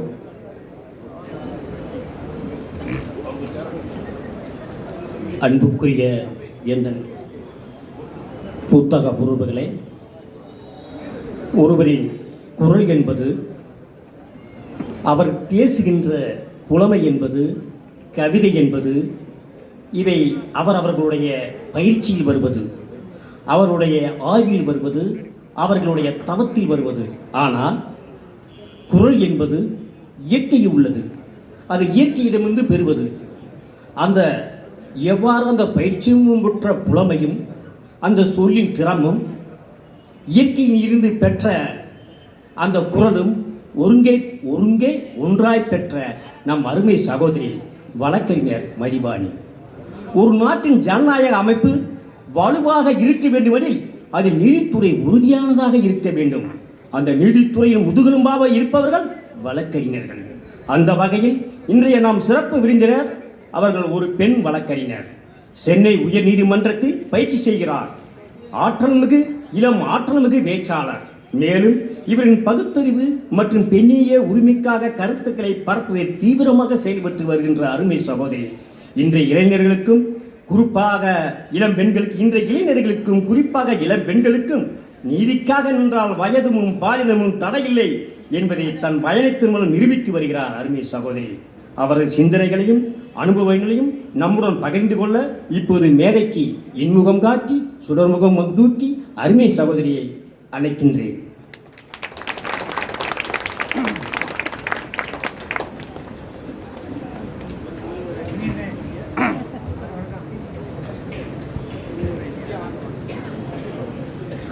இதுலையா சேனல் தான்.